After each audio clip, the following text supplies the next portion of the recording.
교수님부터. 감사합니다.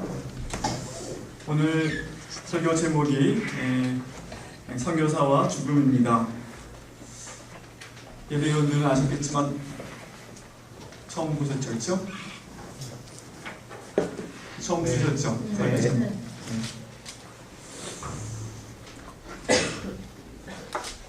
여러분 겁주고자 지금 이 제목을 택한 건 아니고요. 오늘 날씨도 컴컴하고 그래서 제가 좀 넥타이를 밝은 걸 메고 왔습니다. 네. 그래서 오늘 죽음에 대해서 얘기하지만 사실은 우리 삶의 전체적인 그 전망에 대해서 나누고자 하는 것입니다. 이제 한 달 뒤면 우리가 하나님께서 보내시는 곳으로 흩어져 나가게 됩니다. 이 시간에 죽음에 대해서 언급하고자 하는 것은 겁을 주고자 하는 의도가 아니고, 다시 말하거든요, 이 세상에서의 삶의 종결점이 되는 죽음에 대해 생각해 보도록 하므로 자신의 삶과 사역에 대한 장기적인 전망을 갖도록 돕기 위한 것입니다.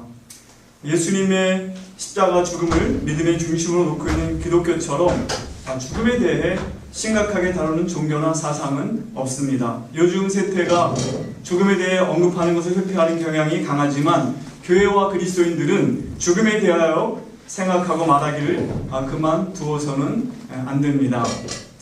전도서 7장 2절에도 초상집에 가는 것이 잔치집에 가는 것보다 나으니 모든 사람의 끝이 이와 같이 됩니다. 산자는 그것을 그의 마음에 둘지어다 하는 말씀도 있습니다. 초상집에 가는 것이 잔치집에 가는 것보다 낫습니다.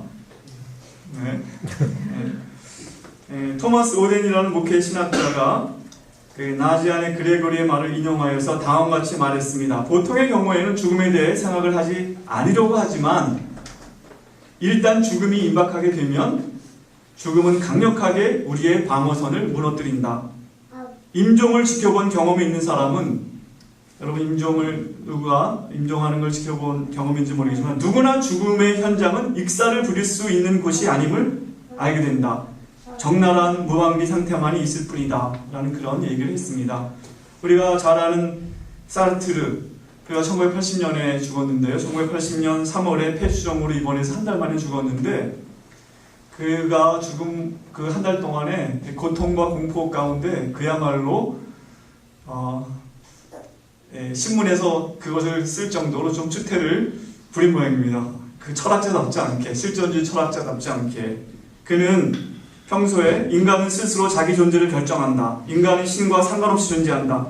인간은 자기가 죽기 전까지는 다른 사람의 죽음을 보면서 인지하는 것이 죽음이고, 죽음과 그 뒤에 대해서는 인간이 아는 것이 없기 때문에 일종의 사건에 불과한 죽음으로부터 인간은 자유로워야 한다 하면서 굉장히 죽음에 대해 초연할 것처럼 얘기했었는데, 막상 자기가 죽음을 앞두고는 굉장히 두려워하고 무서워하고 그 고통으로 힘들어했다는 것을 기록하고 있습니다. 여러분, 선교사도 죽습니까? 선교사 죽을까요? 다 죽겠죠. 다 죽겠죠. 문제는 어떠한 죽음을 우리가 기대하는가? 어떻게 보면 죽음의 준비는 일생 동안 계속되어야 하는 일입니다. 그러므로 어떤 죽음을 기대하는가 하는 것은 어떤 삶을 기대하는가와도 맞물려 있다고 생각합니다. GNTG 훈련은 이 모든 것을 생각해보는 기회가 되어야 할 것입니다. 우리가 어떤 삶을 기대하는가, 그건 어떤 죽음을 기대하는가와 맞물려 있는 것입니다.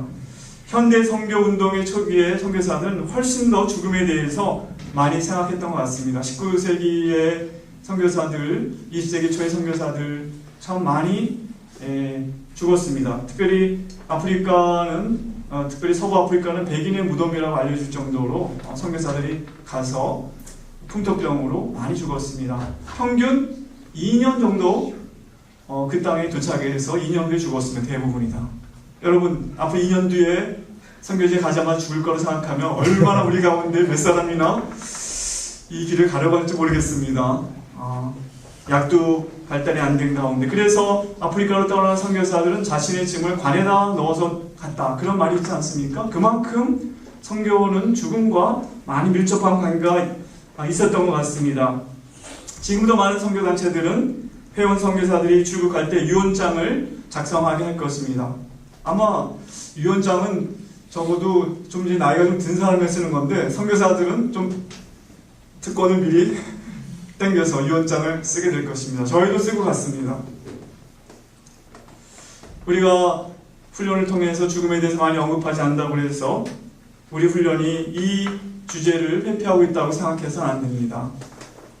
한국 교회와 선교계는 점점 더 많은 선교사들의 죽음, 다양한 형태의 죽음을 보게 될 것입니다. 어제 GMC 졸업생 기도지가 새로 나와서 제가 쭉 한번 1기부터 55기까지 쭉 한번 이름을 살펴보았습니다. 1기부터 55기 졸업생 1680명 중에 소천한 사람은 제가 카운트한 건 22명이었습니다. 약 1.3%입니다. 전체 숫자에. 앞으로 그 숫자는 점점 증가하게 되겠죠. 2050년이 되면 어떻게 될까요? 55기까지. 여러분 일단 제외했습니다. 55기까지. 2050년, 앞으로 한 32년쯤 되면, 글쎄요, 1기부터 55기까지 약 70%, 70-80%는 하나님의 부름을 받은 상태에 있지 않을까. 언젠가는 100% 되겠죠. 소천한 22명의 우리 졸업생들 가운데 남자가 7, 여자가 15명입니다. 여자가 3배, 2배 더 이상 많습니다. 22명의 죽음의 원인은 병사가 16명, 주로 암으로 많이 수천했습니다. 특별히 유방암이 많이 있었습니다. 혈액암도 있었고, 특별히 건강검진이 중요하다는 것을 저희가 실감하고 있습니다. GMC 들어올 때 검사에서 발견해서 그 수술 받은 사람도 있고, 우리가 그것을 놓쳐가지고 선교지에 가서 얼마 안 돼서 소천한 사람도 있습니다. 사고사는 교통사고가 3명입니다. 교통사고 3명. 그리고 추락. 우리 김영구 선교사, 우리 5기 선교사인데 2년 전 2016년에 도미니카 공화국에서 단기 선교팀을 맞이할 준비를 하다가 물탱크 높은 데 올라가서 물탱크 점검하다 거기서 낙상을 했는데, 사실 그게 큰 한국 같으면 충분히 살 수 있었지만 거기가 외진 지역이기 때문에 그 폐에 아마 그 갈비가 부러지면서 그걸 찌르고 제대로 조치를 못해서 2016년에 소천하셨습니다. 저와 같은 나이였는데, 그리고 47기의 유경식 선교사님은 아프간 난민들을 위해서 그리스에서 정말 사역을 잘 하셨습니다. 연세가 좀 있으신데 아프간 피랍 사태 때 피랍대에서 고생도 많이 하신 분인데, 그 아프간 난민들을 그리스에서 돕다가 작년 12월에 성탄절 행사를 한국에 와서 좀 준비해서 가려고 나왔다가 횡단보도에서 작년이 추웠잖아요, 겨울이. 그래서 아마 외투를 쓰고 횡단보도 파란불을 보고 건너갔는데 그 버스가 껌껌한 밤에 아마 돌다가 그 충돌하게 되어서 소천했습니다. 작년 12월 달입니다. 그래서 잠깐 한국에 나와서 한 2주 정도 머무던 그 시점에서 그런 일이 일어났습니다. 이렇게 다양한 형태로 우리 선교사들도 죽습니다. 아직 자연사는 한 명도 없습니다. 우리 졸업생들 가운데. 왜냐하면 아직 우리 한국 선교 역사만큼 짧기 때문이죠. 자연사는 아직도 한 명도 없는데 앞으로 대부분 자연사가 더 많겠죠. 소위 말하는 자연사, 하나님께서 부르신. 오늘 본문에는 본문 21장에는 초대교회에 기둥같이 여겨지던 두 사람 사도 베드로와 요한의 죽음을 암시하는 내용이 기록되어 있습니다. 오늘 본문을 통해서 우리는 선교사로서 우리가 어떤 죽음을 기대해야 할 것인가를 살펴보고자 합니다. 오늘 본문은 많은 사람들에게 호기심을 일으키는 내용입니다. 왜냐하면 요한복음은 분명히 20장 31절로 끝나는 것이 우리가 읽기에도 자연스럽게 이 복음서, 예수님을 증언하기 위한 복음서로서의 기능을 충분히 했다고 보이는데, 20장 31절 한번 보십시오. 20장 31절 다 같이 한번 읽겠습니다. 시작. 오직 이것을 기록함은 너희로 예수께서 하나님의 아들 그리스도이심을 믿게 하려 하며 또 너희로 믿고 그 이름을 위하여 생명을 얻게 하려 함이다. 이렇게 31절로 20장 31절로 끝나면 요한복음이 자연스레 끝난다고 보여주는데 왜 21장 이 내용이 또 붙었을까? 여기에 대해서 학자들은 미스터리라고 생각하는 그런 내용이라고 왜 구태 21장이 있어야 할까? 이렇게 생각하고 있습니다. 베드로가 AD 64년경 네로 황제에 의해서 로마에서 십자가에 매달려 죽은 후에도 요한 사도는 거의 40년을 더 살았고 이제 100세까지 거의 살았고 에베소에서 자연사한 것으로 알려져 있는데 이렇게 40년의 간격을 둔 베드로와 요한 사도의 그 죽음과 관련한 내용이 요한복음 마지막 부분에 이렇게 실리게 된 이유는 무엇이었을까? 많은 학자들이 연구를 거듭해 왔습니다. 오늘 성경학자들의 대부분은 대체로 다음과 같은 두 가지 사실에 동의한답니다. 우리 김효찬 목사님은 어떻게 동의하시냐 하는지 모르겠는데 이렇게 말하고 첫째는 요한복음의 초기 형태는 다른 공간 복음서들과 마찬가지 마태, 마가, 누가복음과 마찬가지로 비슷한 시기에 아마 기록되었을 것이다. 초기 형태는 60년부터 65년경에. 그러나 우리가 오늘 정경 속에 갖고 있는 오늘날의 형태로 완성된 것은 주 80년에서 100년 어간이었을 것이다. 이렇게 두 가지 사실에 대체적으로 동의하고 있다고 합니다. 어떻게 대체적으로 동의하는 쪽에 속하십니까? 예? 예. 그런데 이제 위튼 대학의 신약학 교수인 게리 버지, BURG라는 학자가 요한복음의 형성 과정을 5단계로 나누어서 설명하는데 매우 설득력 있게 보입니다. 첫째 단계는 예수님의 삶과 가르침에 대한 이야기가 교회 안에 이렇게 회자되고 있던 단계입니다. 초대교회 분위기는 예수님의 재림이 임박했다고 항상 생각했기 때문에 기록을 남기려고 별로 하지 않았다는 것이죠. 그러나 예수님에 대한 많은 이야기들이 교회 안에 회자되고 있었고 그리고 요한 사도는 그런 것들을 많이 또 수집했을 뿐 아니라 또 자기도 기억하고 있는 것들을 가지고 사역에 활용했을 것입니다. 요한은 우리 주님께서 이렇게 말씀하셨다 하고 아마 그의 사역 가운데 많이 활용했을 것입니다.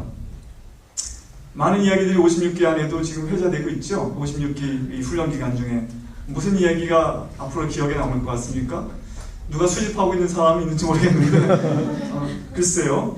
우리 성경 역사 시간에 있었던 일, 서광호 선교사님 옷을 갈아입어가면서 아주 열연을 하셨는데 그런 것도 저는 기억에 남고요. 아니면 MT 때 하윤이가 화상 입은 거, 그 화상 입은 하윤이를 태우고 그 안산으로 시속 140km로 달렸던 모 선교사 어쩔 수 없어요 하면서 뭐 그런 거 그런 게 어쨌든 예수님과 관련해서 많은 이야기들이 초대교회 안에 회자되고 있었을 것입니다. 그게 이제 요한복음의 형성의 1단계였다고. 2단계는 이제 그리스도인과 유대인들의 관계가 점점 이제 마찰이 격화되고 있는 가운데에서 여러 가지 신학적 주제를 놓고 유대인과 긴장이 고조되는 가운데 교회가 거기에 대해서 어떻게 답변하면서 예수님이 어떻게 그것에 대해서 얘기하셨는가를 정리한 그런 내용들이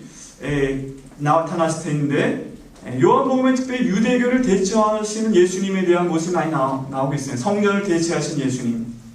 그래서 예수님께서 성전을 헐라 내가 다시 짓겠다. 3일 만에 다시 짓겠다는 말씀도 하시고 일으키겠다 하신 말씀도 하시고 또 사닥다리가 이제 인자 위에 오르락내리락 하나님과 통하는 그 성전이 아니라 예수님이 그런 하늘과 통하는 문이라는 말씀이나 여러 가지 유대교를 대체하시는 그 예수님에 대한 얘기가 요한복음에 많이 포함되어 있는데 이러한 이야기가 요한복음에 많이 들어가게 되고 요한복음 형성에 포함되게 된 이유 중에 하나는 당시 1세기 역사 배경이 중요하다는 것입니다. 잘 알다시피 1세기는 격동의 세기였습니다. AD 70년에 예루살렘이 파괴됩니다. 4월부터 9월까지 로마군에 의해서 포위됐다가 함락되는데 그 이전에 66년부터 72년까지 이제 이 유대 전쟁이라는 66년부터 시작돼서 AD 70년에 예루살렘이 함락되고 72년에 마사다에서 마지막 저항 세력이 전부 다 자살하기까지 약 7년간 전쟁이 있던 시절이었습니다. 타키투스라는 로마 역사가는 66년부터 70년 사이 유대인 117만 7천 명이 죽거나 노예로 팔려갔다 그래요. 117만 7천 명. 이 기간 동안에. 그리고 이제 마지막 72년에 마사다에서 960명 전원이 자살함으로 유대 전쟁이 결말에 이르렀을 때 800만이었던 유대인 인구는 당시 로마 제국의 10%에 해당하는 인구였는데 급격하게 그 영향력이 축소되고 유대 전쟁 이후로 유대인은 로마 제국의 질서를 정복하는 존재들로 감시를 받았고 핍박을 받았고 그 후에 2000년 역사 가운데 계속 유대인들은 그런 고난을 받았던 것을 알 수가 있습니다. 요한 사도는 자신의 생애를 통해서 교회의 탄생과 발전을 보았을 뿐 아니라 예루살렘과 유대 국가의 멸망이라는 끔찍한 사건이 벌어졌던 것을 친히 목격하는 경랑의 시대를 살았고 그러한 시대적 배경 가운데 요한 복음서가 기록되었다는 것을 형성되고 기록되었다는 것을 우리가 알아야 된다는 것입니다. 그것이 2단계입니다. 이런 유대 전쟁, 예루살렘의 멸망 이런 것들 또 유대교와 기독교 안에 긴장에 고조되는 이런 것들이 요한복음의 형성에 중요한 영향을 미쳤다. 그 다음에 세 번째로 이제 60년부터 65년 사이에 요한복음 6장 19절로 부터 시작해서 2장 31절 아까 우리가 읽은 2장 31절까지로 그 내용을 닮은 초기 형태의 요한복음이 구성되었을 것이다. 그리고 4단계로는 이제 에베소로 근거지를 옮긴 요한이 이제 사역했던 근거지가 에베소고 에베소에서 요한이 죽은 걸로 되어 있는데요. 거기에서 이제 요한은 그의 그 공동체가 영지주의자들, 초기 영지주의자들로 인해서 교회가 분열된. 그래 요한일서, 2서, 3서가 영지주의에 대해서 많이 쓰고 있는데 초기 영지주의자들이 요한의 그 공동체 안에 들어와서 교회의 분열을 일으켰기 때문에 요한일서, 2서, 3서를 쓰고 특별히 그가 기록했던 요한복음이 영지주의자들이 좋아했던 복음서라고 그래요. 굉장히 마태, 마가, 누가복음보다 영지주의자들은 요한복음을 굉장히 영적인 진리를 많이 말하고 있다고 생각해서 영지주의자들이 좋아했기 때문에 그래서 요한복음 서문 1장 1절로 18절까지의 내용을 예수님이 특별히 성육신하셨다. 말씀이 육신이 되었다는 그 구조를 아마 요한 1서의 그 서론과 비슷한데 요한복음 앞에 붙이게 되었고 그래서 영지주의자들에 대항해서 성육신 기독론을 강하게 주장하는 것을 밝힌 내용으로 이제 요한복음이 발전하게 되는 것이죠. 그리고 마지막에 요한이 죽게 됩니다. 제롬은 예수님께서 십자가의 처형을 당하시니 68년 되던 해에 요한이 죽었다고 그렇게 기록하고 있습니다. 제롬이라는 교부가 그것은 AD 98년인데요. 죽게 되었을 때 요한의 제자 공동체 구체적으로는 에베소 교회 장로들이 마지막 사도의 죽음과 주님의 재림을 연결시켰던 교회 안에 소문을 잠재울 필요가 있었다는 것입니다. 그래서 21장 23절 한번 보이죠. 21장 23절 요한복음 21장 23절 다 같이 한번 읽겠습니다. 이 말씀이 형제들에게 나가서 그 제자는 죽지 아니하겠다 하였으나 거기까지 그러니까 그 22 예수님께서 말하실 때 내가 올 때까지 요한을 머물게 하고자 할지라도 내게 무슨 상관이냐 라는 말이 밖으로 나가서 그 제자는 죽지 아니하겠다는 말씀이 돌았다는 거예요. 그러나 이제 예수의 말씀은 여기 영어 성경에 보면 밭이라고 나와 있습니다. 헬라어 성경에도 알라라는 단어가 나오는데 그런 말이 돌았지만 분명히 밝히건대 원래 예수님 말씀하신 거는 예수의 말씀은 그가 죽지 않겠다 하신 것이 아니라 내가 올 때까지 그를 머물게 하고자 할지라도 내가 무슨 상관이냐 하신 것이니라 이렇게 바로잡을 필요가 있었다는 거예요. 왜냐하면 예수님의 이 말씀이 교회 안에 회자되면서 요한이 나이가 들어가면 들어갈수록 많은 사람들이 이제 예수님 오실 때가 다 되구나. 요한이 죽기 전에 예수님 오실 거니까 그러니까 요한이 나이가 점점 먹어갈수록 예수님이 언제 오실 때가 다 됐구나 이렇게 생각하는 사람이 많이 있었을 거라는 거예요. 그런데 요한이 죽고 났는데 예수님이 오시지 않았기 때문에 교회 안에 그런 것을 믿었던 사람들도 당황하고 있었고 교회 밖에서 이런 소문이 있다는 걸 알던 사람들도 교회를 비판했을 때 이런 오해를 불식시키기 위해서 이제 에베소 교회 요한의 공동체는 이것을 설명하기 위해서 요한 사도에게 그 사도의 이름을 사랑하는 제자, The Beloved Disciple이라는 자신의 지도자들에게 그러한 칭호를 부여하는 가운데 21장의 이야기를 넣고, 그리고 요한복음 전체를 다듬어서 오늘 우리가 갖고 있는 형태의 제4복음서를 완성하게 되었다는 것입니다. 우리 21장 24절에 보면 이 일을 증거하고 이 일을 기록한 제자가 이 사람이라 우리는 그의 증거가 참인 줄 아는, 우리가 이 요한의 공동체, 구체적으로 말하면 어떤 사람 에베소의 장로들이 이제 요한의 사후에 21장을 놓고 요한복음 전체를 다시 이제 예수님의 사랑하는 제자라는 그런 호칭과 더불어서 요한복음을 완성했다. 이것이 이제 이 버러지라는 학자가 5단계로 나눠서 설명하고 있는 건데, 저는 굉장히 설득력 있게 받아들였습니다. 이렇게 볼 때 요한복음 전체 21장은 에필로그에 해당하는데, 이렇게 오늘 본문을 21장을 한번 요약해 봅니다. 십자가에 죽으시고 무덤에서 장사되었다가 사흘 만에 다시 살아나신 예수님께서는 디베라 바닷가에서 제자들을 다시 찾아가 만나주십니다. 공생의 초기에 제자들을 그 바닷가에서 부르셔서 사람 낚는 어부로 삼으셨던 주님은 십자가 고난의 사건을 통과하면서 혼란과 두려움에 빠졌던, 그리고 흩어졌던 제자들을 다시 불러 재헌신을 촉구하는 내용이라고 볼 수 있습니다. 특별히 십자가 앞에서 예수님을 3번이나 부인했던 베드로에게 네가 나를 사랑하느냐 3번 물으시죠. 여기 재밌는 거는 베드로가 3번째 예수님 물었을 때 상처받았다 나왔어요. 베드로, Peter was hurt 나왔어요. hurt. Peter was hurt. 상처받았어요. 우리 성경에는 근심하고 그러지만 영어 성경에는 hurt 당했다고 나왔어요. 베드로가 상처받았는데, 그거는 예수님이 상처 주기 위해서가 아니라 3번의 질문을 통해서 그가 예수님을 3번 부인했던 것에 대해서 이제 회복하는 그런 기회를 주는 것이죠. 베드로가 그렇다라는 답변을 하자 예수님께서 회복된 그에게 당신의 교회를 돌보라는 사명을 주신 한편, 그가 주님을 따르는 길에서 그 또한 예수님처럼 십자가의 죽음을 통해 하나님께 영광을 돌릴 것을 예언하십니다. 네가 두 팔을 벌리겠다는 그것이 특별한 죽음의 모습을 묘사하고 있는 것으로 해석됩니다. 주님은 베드로가 요한은 어떻게 되겠냐는 질문에 다른 계획이 있으니 상관 말고 베드로의 너는 나를 따르라고 명령하십니다. 베드로가 죽은 후 약 40년 뒤에 사도 요한이 죽었을 때 요한의 제자들의 공동체는 요한의 죽음과 예수님의 재림을 연관시켰던 소문을 잠재우기 위해서 요한복음 21장의 내용을 첨부하였고, 요한복음 전체 이야기를 다듬어서 완성시키는 가운데 이것이 사도 요한의 참된 증언에 근거한 것임을 밝히는 내용이 오늘 21장의 내용입니다. 말씀을 오늘 21장이 이건 다 이해되셨죠? 서머리가 전달됐으면 사실 중요한 건 다 전달된 겁니다. 그런데 지난번 제가 설교했을 때 선교사의 피해의식이라는 제목으로 요한복음 15장 설교했습니다. 기억하시나요?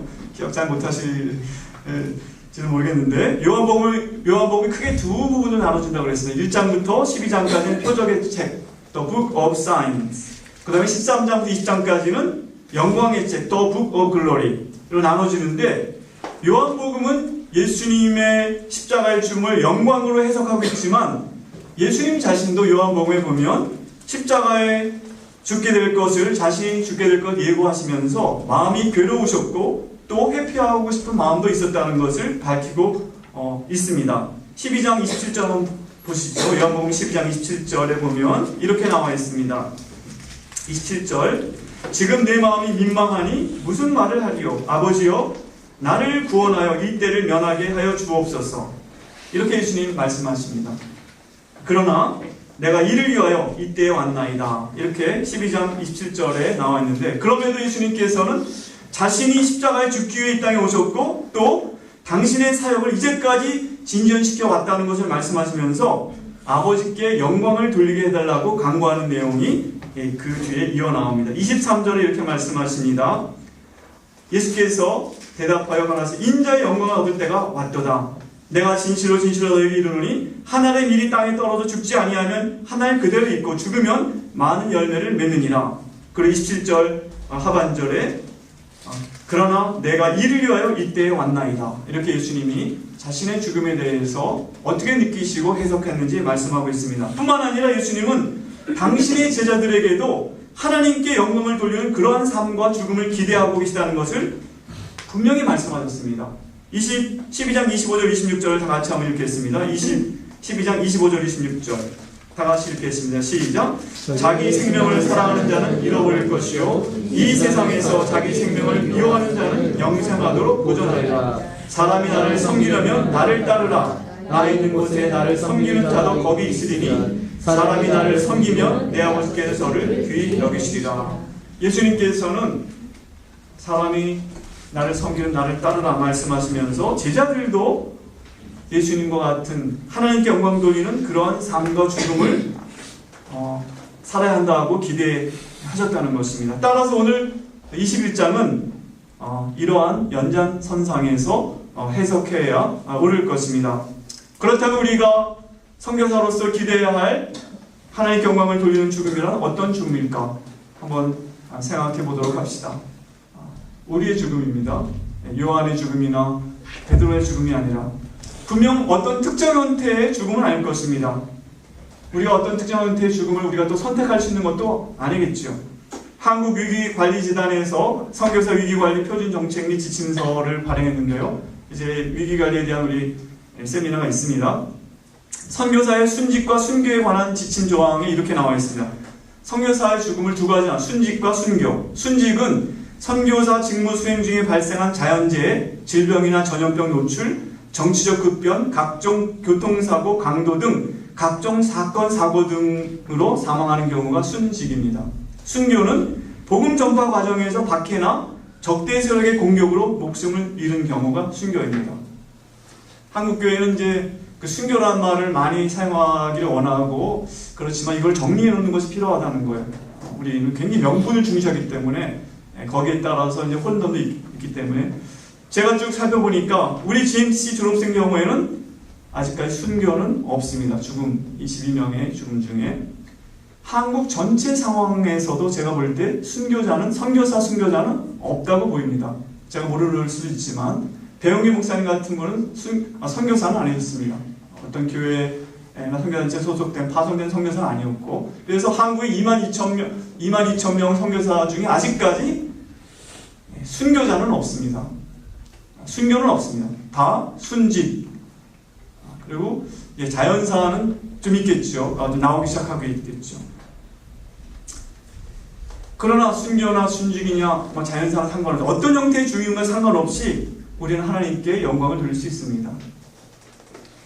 혹시 여기 순교하기 원하시는 분 계십니까? 내가 한국 선교 역사에 한번 그런 야심을 가진 분이 있는지 모르겠는데 아서라입니다.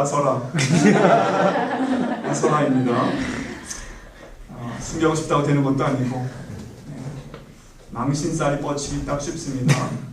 한동안에 어떤 목회자들이 자기를 순교하겠다고 이라크에 가지 말랬는데 막 억지로 가다가 공항에서 잡혀서 다 이게 강제로 돌아왔는데 그분들 다시 안 가더라고요. 참 어떤 형태의 죽음이 하나님께 영광을 돌리는 죽음일까? 첫째로 오늘 본문에서 18절, 19절, 22절 말씀을 통해서 예수님을 섬기고 따르는 삶의 연장선상에 있는 죽음, 이것이 하나님께 영광을 돌리는 죽음이라고 우리가 본문을 통해서 알게 됩니다. 아무든지 나를 따라오려거든 자기를 부인하고 날마다 제 십자가를 지고 나를 따를 것이니라 라는 말씀이 있습니다. 날마다 자기를 부인하고 주님을 따르는 가운데 그 연장선상에서의 죽음. 이중표 목사님이란 분이 계셨습니다. 돌아가셨는데 한신교회라고 기장 측에서 굉장히 중요한 교회였는데 그분이 별세신학이라는 아주 토착적이고 한국화시킨 목회신학을 가지고 계신 분입니다. 상도 많이 받으셨어요. 이 별세의 목회, 별세신학이라고 그래서 그분은 이렇게 말했는데 별세라는 단어는 누가복음 9장 31절에 나오는 단어인데요. 장차 예수께서 예루살렘에서 별세하실 것을 이제 변화산에서 말씀하시는 장면이 별세라는 단어가 나오는데 헬라어 원어에는 엑소도스로 나왔습니다. 예수님께서 예루살렘에서 엑소도스 할 것에 대해서 말씀하신다. 예수님은 자신의 죽음을 출애굽으로 보셨습니다. 구약의 백성이 애굽에서 탈출했던 이준표 목사님은 말씀했습니다. 그의 책에서 별세의 삶은 자기를 부정하는 삶의 총체입니다. 이러한 별세의 삶을 살면 어떤 형편에 처하든지 삶 전체가 순교의 삶이 되는 것입니다. 이렇게 말씀하시면서 즉 자기를 부인하고 이 세상이 아니라 하나님의 그 나라를 추구하는 삶, 그런데 별세의 영성이 없이 순교자가 되는 것은 참 순교가 될 수 없다, 그렇게 말했어요. 놀라운 것은 초대교회가 300년간 핍박을 받으면서 순교자들이 발생하고 그리고 교회 안에서 그들이 영웅시되었을 때 고의적으로 자신의 죽음을 초래함으로 순교자가 되고자 하는 병적 현상도 있었다는 거예요. 놀랍죠? 순교 매니아가 있었어요, 교회 안에. 그래서 일부러 우상을 파괴하고 로마의 잡신들을 모욕함으로 체포돼서 처형당하는, 그래서 순교자가 일부러 되는 거죠. 그래가지고 이 순교 매니아가 어떻게까지 갔냐면 순교는 곧 영생에 이르는 길이고 모든 죄악을 용서받는 길이라는 생각에 순교 당하기 전날 밤에 광란의 파티를 열었다는 거예요. 사람들이 감옥 안에서 이제 맞고 막 죽으면 다 용서받고 우리 영광에 들어가니까. 그래가지고 교회는 고의적으로 자신의 죽음을 초래한 자들을 순교자 반열에서 배제한다는 규정을 세우지 않으면 안 될 그런 규정을 만들어냈어요. 고의적으로 자신의 죽음을 초래한 자들은 순교자가 될 수 없다. 이런 규정을 초대교회는 제시했었다면 했다는 것입니다. 참 놀랍죠. 순교 매니아. 이준표 목사님은 이런 말씀을 또 그 책에 썼어요. 목사가 교회를 부흥시키는 사역은 조금만 기도해도 이루어집니다. 그러나 자신이 별세하는 기도에는, 그러니까 자신을 죽이는 기도에는 진액을 쏟아야 한다. 그렇게 말을 했어요. 어떻게 보면은 우리는 어떠한 형태의 죽음을 맞게 될지라도 하나님을 섬기고 따르는 삶의 연장선상에서 죽음을 맞게 된다면 그 죽음은 영광스러운 죽음이라고 우리가 보아야 할 것입니다. 제가 루터의 전기 하나님과 악마 사이의 인간이라는 이 책의 1페이지 제일 처음 부분에 나온 것을 인생 깊게 읽은 적이 있습니다. 제일 첫 문장이 이겁니다. 원장님, 당신은 그리스도와 당신이 설교해 온 교리들을 변함없이 믿으며 운명하시겠습니까? 예.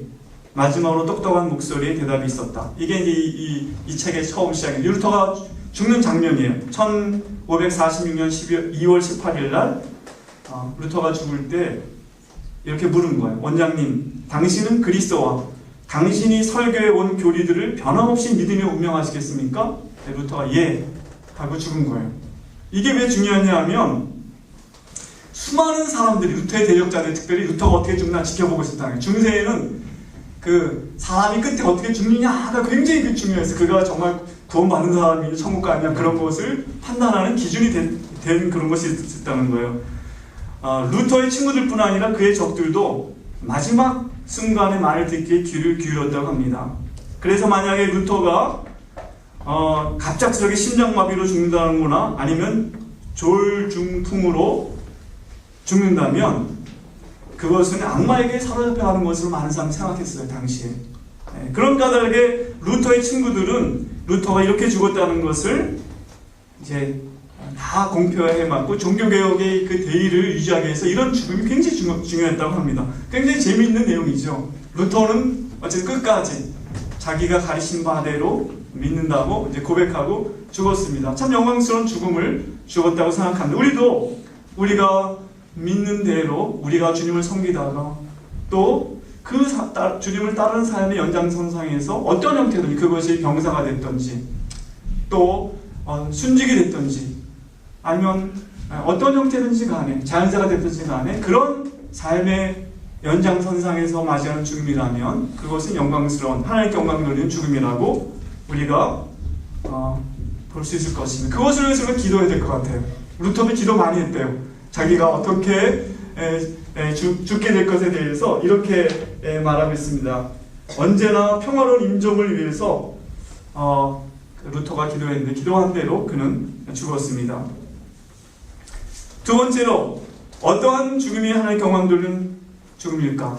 우리 각자의 소명을 계속 선택하는 가운데 맞이하는 죽음이야말로 영광스러운 죽음이 아니겠습니까? 23절에 보면 이렇게 말씀하시죠. 이 말씀이 형제들에게 나가서 그 제자는 죽지 않겠다 했으나 예수의 말씀 그가 죽지 않겠다 하신 것이 아니라 내가 올 때까지 그를 머물게 하고자 할지라도 내게 무슨 상관이 하시는 것이니라. 여기 이제 요한의 죽음과 베드로의 죽음이 다른 형태로 나타났는데, 베드로는 십자가에서 예수님처럼 십자가에 팔을 벌리고 달려서 죽었고, 요한은 자연사한 것으로 약 40년이나 더 살고 죽은 것으로 되어 있습니다. 이 오늘 본문에 보면 엄중한 순간에도 베드로는 요한이 어떻게 될 건가 이렇게 묻는 이 장면이 많은 사람들에게 참 웃음도 나오게 하고, 얘는 어떻게 될까요? 이렇게 물어봤을 때 예수님이 아주 쌀쌀맞게 대답하셨어요. 그거 네가 무슨 상관이야? 너는 나를 따르라. 이렇게 말씀하셨는데, 여러분들도 보면 우리 기수는 어떤가요? 늘 훈련생들의 관심이 우리 기수는 좀 어떤가요? 우리 56기는 다른 기수에 비해서 어떤가요? 이런 관심이 늘 있는 걸 보게 됩니다. 어떻게 보면 좀 호기심 내진 그 경쟁심? 어제 오픈하우스, 어제가 아니라 지난 언제죠? 그제 오픈하우스 정말 훌륭했습니다. 여러분 잘했습니다. 어떤 기수보다 참 훌륭했습니다. 특별히 하나님의 은혜 찬양이 좋았습니다. 근데 왜 이렇게 우스운가요, 다들? 그래. 앞에서? 네. 참 그 가사 자체가 정말 선교사, 선교지 나가는 그 심정을 잘 표현하고 있죠. 제가 이 작사자한테 직접 들었는데, 조은하 교수한테 직접 들었는데, 정말 그가 이제 카자흐스탄으로 선교사로 나가면서 이것을 자기가 만들어 가기 때문에 아마 우리와 같은 선교사들이 부를 때 정 마음에 더 와서 이렇게 울었겠죠. 여러분들이 눈물이 났겠죠. 오늘 마지막 찬양 같이 부를 겁니다. 이 오늘 본문에서 우리가 기억해야 할 것은 초대교회의 기둥같이 여겨지던 베드로와 요한은 다른 기질을 가졌고 다른 형태로 주님의 교회를 섬겼다는 것입니다. 베드로의 사역과 십자가의 죽음을 통해서 영광을 하나님은 받으실 뿐 아니라 사도들 중 최후까지 오랜 세월 살면서 교회 지도자로 영향을 미쳤던 요한의 삶과 죽음을 통해서도 하나님은 영광을 받으셨다는 것입니다. 우리가 소명에서 이탈하는 이유는 무엇입니까? 다른 사람과 비교하는 것이 그 중에 중요한 이유 중에 하나인 것 같아요. 하나님께서 우리 각자에게 독특한 삶을 예비하셨고 우리를 부르셨다는 것을 인정하지 않고 누구랑 비교해서 때로는 만족하고 어떤 때는 실망하고 자기 연민에 빠지는 가운데 시험에 들면서 우리가 소명의 길을 이탈할 때가 얼마나 많은지 모릅니다. 남의 떡이 커 보인다고 자꾸만 다른 사람의 길을 또 내 길이 아닌 것을 이웃거리게 되는 가운데 우리가 시험에 들기도 딱 쉽습니다. 우리의 목회의 성공을 오늘날 교인 수의 많고 적음이나 직책의 높고 낮음을 가지고 판단하는 모습이 한국 교회도 많이 있습니다. 선교사들 또한 눈에 띄는 업적을 성공의 기준으로 삼는 경우도 참 많습니다. 그러나 하나님이 보시는 성공은 우리에게 주어진 소명을 이루는 것, 그리고 우리가 주님을 따르는 것과 연관되어 있다는 것을 우리가 기억하면 좋겠습니다. 우리 각자가 하나님께서 받은 소명이 있고 그 소명의 길을 계속 선택하는 삶을 살게 될 때 우리는 제자의 길에서 이탈하지 않고 그 길을 끝까지 갈 수 있다는 것입니다. 그리고 그 길 끝에서 맞이하는 죽음은 하나님께 영광을 돌리는 죽음이라고 말할 수 있을 것입니다. 이제 곧 우리가 각동각처로 흩어져 가게 될 것입니다. 다양한 삶과 사역의 모습으로 또 우리가 살아가게 될 것입니다. 우리 각자가 그러나 한길 가는 순례자로서 우리 자신의 소명을 따라 오랜 순종의 길을 걸어가게 된다면 우리에게는 우리만의 색깔과 모양과 맛과 향기를 가진 열매들이 예수 그리스도로 말미암아 생기게 될 것입니다. 그래서 하나님께서 영광을 받게 될 것입니다. 그런 삶의 종착역에서 맞이하는 죽음이라면 하나님께 영광을 돌리는 죽음이 아니겠습니까? 어떤 우리 졸업생이 자기는 선교사의 삶은 유성처럼 찬란하게 빛나면 떨어지는 것이라 생각했대요. 여러분 유성 보셨습니까? 쫙 하면서 너무 멋있잖아요. 근데 GMT에 와가지고 좀 생각을 바꿨대요. 이게 숯불처럼 오래 타오르는 것이 선교사의 삶이 되어야 되는지도 모르겠다, 이렇게 생각을 바꿨다고 하더라고요. 여러분 모르겠어요. 아직까지도 유성처럼 찬란한 그런 하나님께서 그렇게 허락하신 사람도 있을 것입니다. 그러나 우리 각자에게 주신 소명의 길을 계속 선택하는 가운데, 이탈하지 않는 가운데 맞이하는 죽음, 그것은 하나님께 영광을 돌리는 죽음일 것입니다. 마지막으로 어떤 죽음이 하나님께 영광을 돌리는 죽음이겠습니까? 죽음 너머의 소망을 증언하는 우리의 죽음이 될 수 있다면, 24절, 25절에 그런 내용이 있습니다. 예수 그리스도의 죽으심과 부활을 통해 죽음은 궁극적으로 끝이 아니라 부활을 향하고 있다는 것을 증언하는 죽음. 그것이 아마 순교자들의 삶에서 가장 첨예하게 드러났고, 많은 또 사도들의 삶, 요한의 삶도 그것을 증언했죠. 오늘 본문에 나타나고 있듯이 우리는 우리의 현재의 삶이 죽음으로 이 땅에서 종지부를 찍겠지만 그것이 전부가 아니라는 걸 알고 있습니다. C.S. 루이스가 말했듯이 마치 우리의 이 땅의 삶은 이 땅 아래에 이 씨앗의 삶과 같다고 그가 말했어요. 컴컴한 땅 아래에 땅에 씨앗이 심겨 있잖아요. 근데 이제 그것이 그 위로 올라와서 싹을 틔우고 열매를 맺게 될 그런 삶이 앞으로 있을 것이다. 놀랍지 않습니까? 우리는 지금 땅 밑에 있는 씨앗과 같은 이 현세의 삶이고, 아직 최고의 것은 아직 오지 않았다. 이것이 우리가 믿는 신앙, 기독교 신앙의 핵심입니다. 예수께서는 자신의 죽음을 통해서 죽음의 세력을 잡은 자 곧 마귀를 멸하시고, 또 죽기를 무서워함으로 한평생 매어 종노릇하는 모든 자들을 놓아주려고 이 땅에 오셨다고 히브리서 2장 14절 15절은 기록하고 있습니다. 그리스도인에게 죽음은 두려움과 공포가 아니라 그리스도 안에서의 안식을 의미합니다. 그리고 앞서간 성도들과의 세대를 초월한 교제 속으로 들어가는 것이 죽음이라고 이해하고 있습니다. 그리고 그리스도와 함께 거하는 것을 성경은 죽음을 통해서 우리가 몸으로 거할 때는 주님과 따로 거하지만, 몸을 떠나게 될 때 죽음과 함께 죽음을 통해서 그리스도와 함께 거하게 되고, 그래서 이러한 소망을 가지고 성도들은 두려워하지 않고 죽음을 통과해 나가는 것을 우리는 보게 됩니다. 존 스토트 박사님이 2011년 7월 27일 90세의 나이로 소천하셨습니다. 90세의 나이에 돌아가셨는데 2011년에 88세인 2009년에 제자도론 책을 썼어요. 88세. 맨 마지막 챕터가 죽음에 관한 것입니다. 8가지 특징, 제자의 8가지 특징 중 하나가 죽음입니다.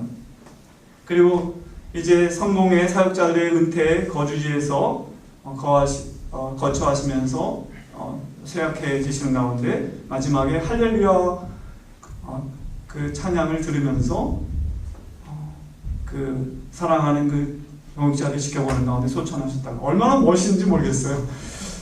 평생도 잘 사셨고 죽을 때도 어떻게 그렇게 멋있게 죽으셨는지 모르겠습니다. 할렐루야 그 찬양을 들으면서 와.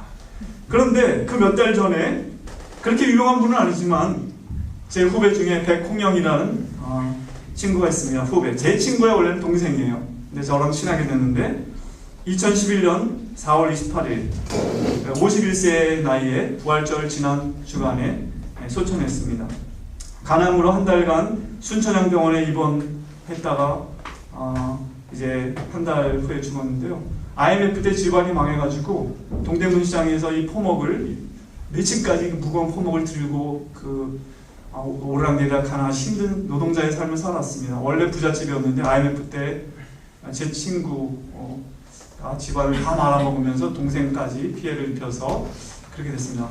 이런 말까지 다 해보면 하여간, 그런데 이제 병원에서 더 이상 치료 불가능하다 이렇게 말을 해서 제가 그 말을 전했습니다. 더 이상 치료가 불가능하니 이제 하나님께 갈 준비를 하라고 이렇게 전하면서 그 아내에게 하고 싶은 말 있으면 하라고 했더니 그 아내의 손을 붙잡고 고맙다고 수고했다고 여러 번 말을 하고 이제 두 자녀를 잘 부탁한다 이런 말을 여러 번 했습니다.